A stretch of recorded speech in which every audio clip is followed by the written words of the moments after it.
Good evening, visitors. Welcome to the Australian War Memorial's Last Post ceremony.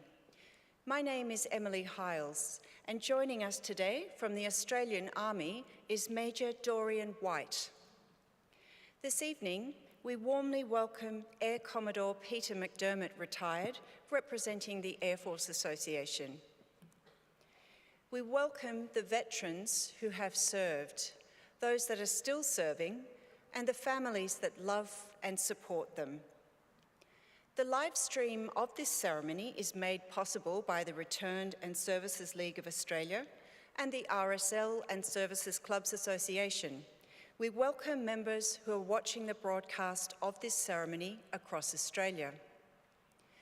During this evening's ceremony, wreaths will be laid at the base of the pool of reflection by visitors to the memorial, students on behalf of Katherine School of the Air visiting from Katherine, Northern Territory, and students on behalf of St Joseph's School visiting from Barton, Queensland. If you're able, please stand and join in singing the national anthem.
The Australian War Memorial was the vision of Charles Bean, Australia's First World War official historian.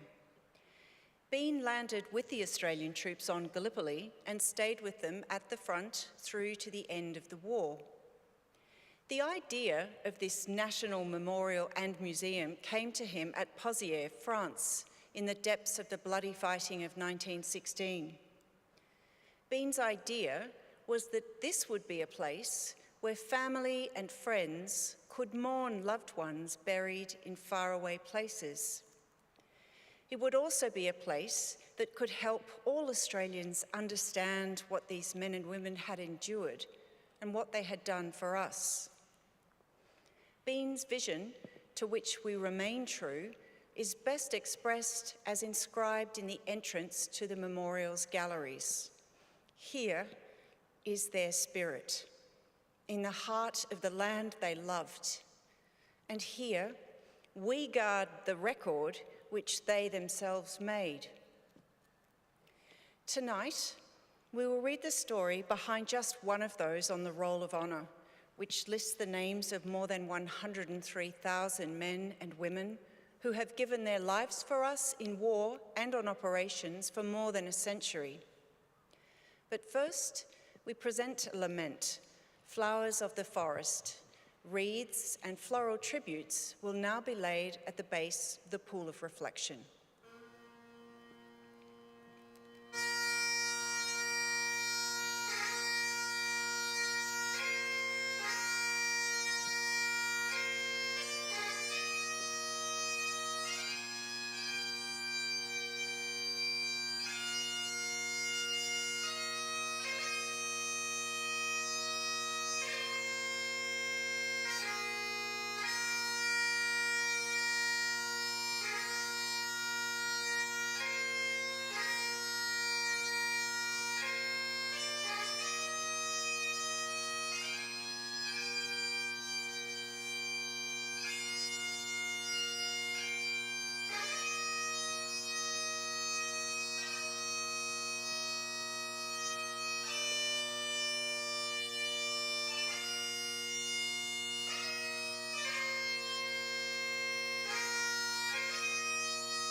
Today, we remember and pay tribute to Flying Officer Gregory James Black. Gregory Black was born on the 31st of May 1912 in Chetwynd, Victoria. He was the eldest of 6 children born to David Black, a school teacher, and his wife Mary. Gregory received his education locally and was a keen member of the militia. He later worked as a clerk for the State Savings Bank of Victoria and relocated to Melbourne. There he met Iris Spencer and the two were married in July 1940. Black enlisted in the Royal Australian Air Force in September 1941.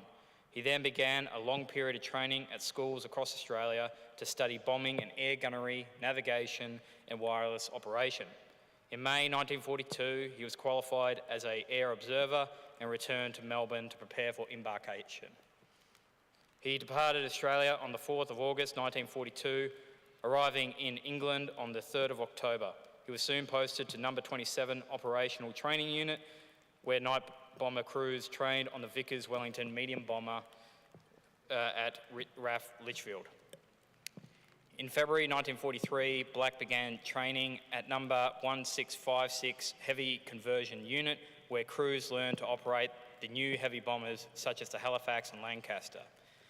After he completed his training, he was allocated to the 1st Operational Unit, number 156 Squadron of the Royal Air Force, based out of RAF Warboys in Cambridgeshire.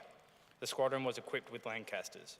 As a member of number 8 Group, he was one of the original Pathfinder units responsible for leading bomber forces to their targets. Black was quickly drawn into 2 major raids. The first was an attack on Berlin on the end of March. The second was an attack on the German submarine base at Saint-Nazaire in France on the 2nd of April. The following day, on the 3rd of April 1943, Black and his crew took part in an attack on the city of Essen in Germany. This raid was part of a large bomber offensive against Germany, which targeted cities and towns in the Ruhr Valley, the country's industrial heartland. Essen, in particular, was home to many important aspects of German industry, including Krupp's factory, which produced steel, artillery, and armaments. With 10 other aircraft from number 156 Squadron, Black and his comrades took off from RAF Warboys to attack the target. The attack was largely successful, but at the end of the raid, it was discovered that Black and the crew of Lancaster W4894 had failed to return. Officially listed as missing in action, nothing was heard of Black or his comrades until the 8th of November that year, when the remains of one of the crew washed ashore at Oosterland in Holland. The entire crew was then presumed to have lost their lives during the attack on the Ruhr Valley on the 3rd of April 1943. The exact fate remained unclear, but authorities believe that they had probably been shot down by a German night fighter or enemy flak, causing the aircraft to crash into the ocean. With no known grave but the sea, today Black is commemorated on the Air Force Memorial in Runnymede, England. He was 30 years old. Black's name is listed on the Roll of Honour on my left, amongst almost 40,000 Australians who died while serving in the Second World War. His photograph is displayed today beside the pool of reflection. This is one but many of the stories of service and sacrifice told here at the Australian War Memorial. We now lay Flying Officer Gregory James Black, who gave his life for us, for our freedoms, and in the hope of a better world.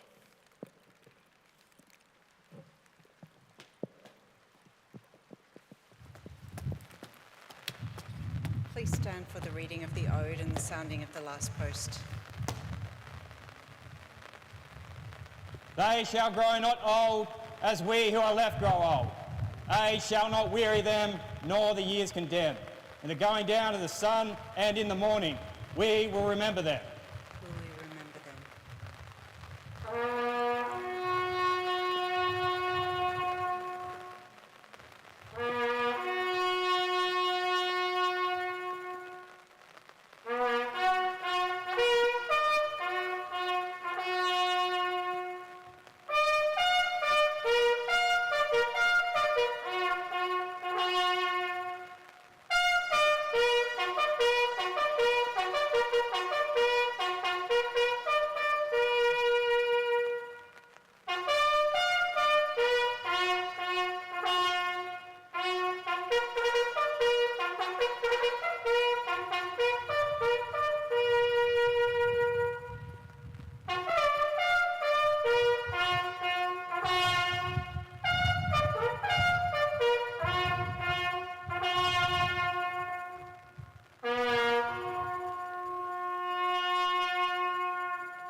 lest we forget.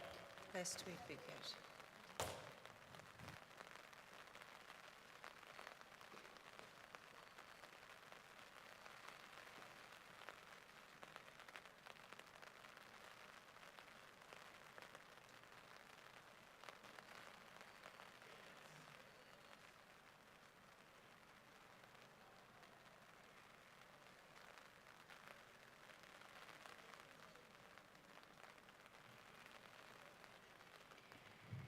We leave you this evening with the words of the memorial's founder, Charles Bean.